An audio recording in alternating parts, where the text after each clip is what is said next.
இன்னைக்கு வந்து இது பேர் என்ன சொன்னாங்க? குல்லாக்கண்டையா? இது என்ன பேருன்னு தெரில.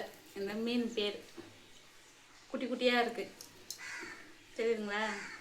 குட்டி குட்டி மீன். இது ஃப்ரை பண்ண போகிறோம். வாழை இலையில் போட்டு ஃப்ரை பண்ணிவிட்டு இந்த ஜிலேபி மீன் வந்து குழம்பு வைக்க போகிறோம். மீன் வந்து எப்பவும் ஒரே மாதிரி செய்கிறதுக்கு இந்த மாதிரி செஞ்சு சாப்பிடுவோம். ஓகேவா? எப்படி இருக்குதுன்றதை வந்து செய்யும்போது தான் பார்க்கணும். வாங்க பார்க்கலாம்.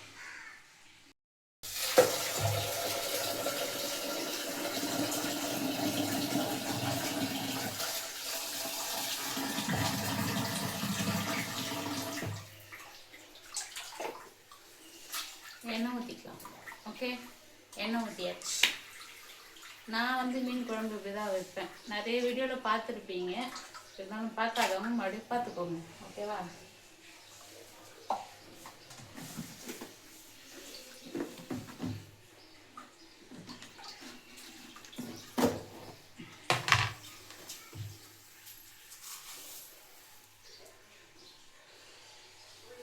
வெந்தயம்,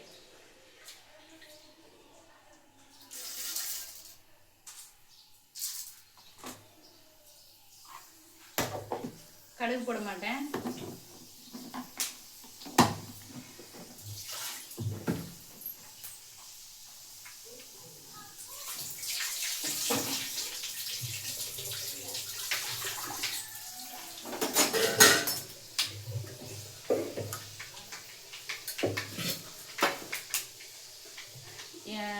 பூண்டு, பச்சை மிளகாய்.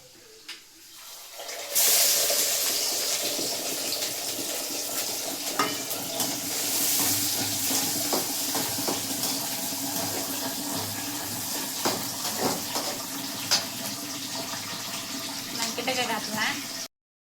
பச்சை மிளகா, பூண்டு போட்டு நல்லா வதக்கிக்கலாம். பாருங்கள், வெந்தயம் நல்லா பொன்னிறமாக வந்த பிறகு பூண்டு, பச்சை மிளகா போட்டாச்சு. இது வந்து வெங்காயமும் தக்காளி எடுத்து வச்சிருக்கு. இவ்வளோ மீனுக்கு, அதாவது இவ்வளோ மீன் இருக்கு இல்லையா, இந்த மீனுக்கு வந்து இவ்வளோ இது வச்சா போதும். இவ்வளோ தக்காளி, வெங்காயம் போட்டுக்கலாம்.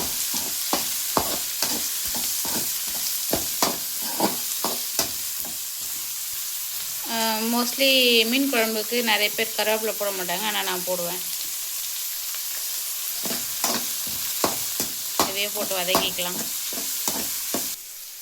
இப்போது இந்த தக்காளி கூட கொஞ்சம் மஞ்சள் போட்டுக்கலாம். அப்படியே இது கூடவே இது மேலே வந்து உப்பு போட்டுக்கலாம். இவ்வளோ உப்பு போட்டால் போதும், சும்மா வதக்கிறதுக்கு. அதுக்கப்புறம் குழம்புல பத்தலாம் அப்புறம் கூட போட்டுக்கலாம். இந்த அளவுக்கு ஃபோனில் அவர் அடிக்க இந்த அளவுக்கு தக்காளி இது வெங்காயம் வதங்கின பிறகு இப்போ தக்காளி போட்டுக்கலாம்.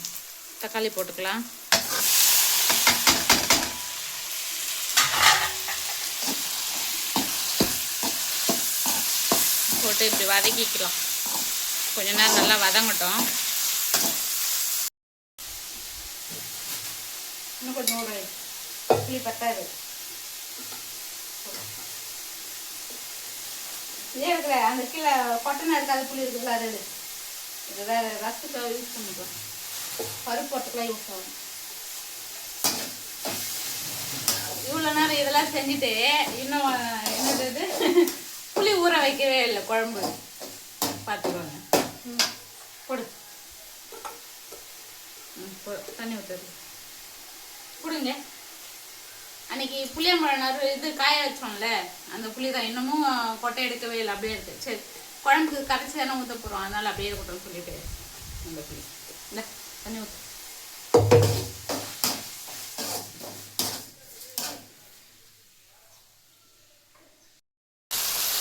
இப்போது அது வந்து வதங்கிடுச்சு. இந்த டைமில் வந்து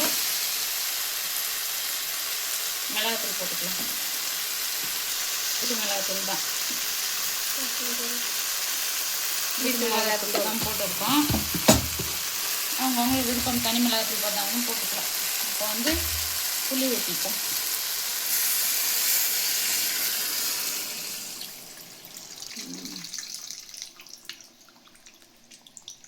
புளி ஊற்றிட்டாச்சு. வந்து குழம்பு வந்து கொதிச்சுட்டு இருக்கு.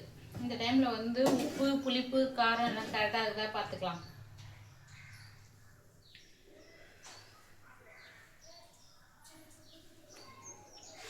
எல்லாமே கரெக்டாக இருக்குது.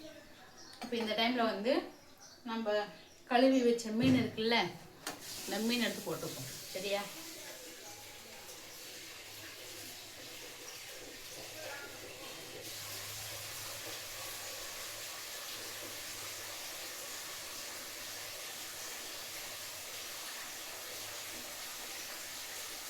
ஜிலேபி மீன்.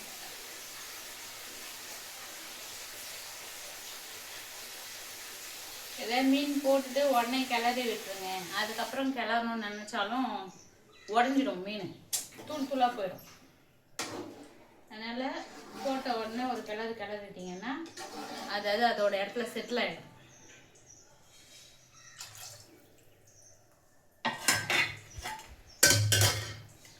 இப்போது இது வந்து ஊறட்டும்னு சொல்லிட்டு தவாவில் போட்டு வாழை இலையில் போட்டு ஃப்ரை பண்ணிடுவோம். ஓகே, அது எப்படின்றத பார்ப்போம்.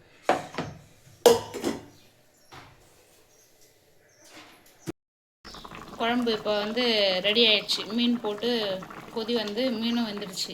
இந்த டைமில் வந்து கொத்தமல்லி போட்டுக்கலாம்.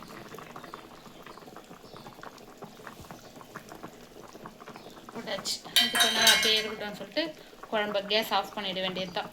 ஓகேவா? மீன் குழம்பு ரெடி. வாங்க சாப்பிட்லாம். மீன் குழம்பு, மீன் ஃப்ரை. வாங்க சாப்பிட்லாம்.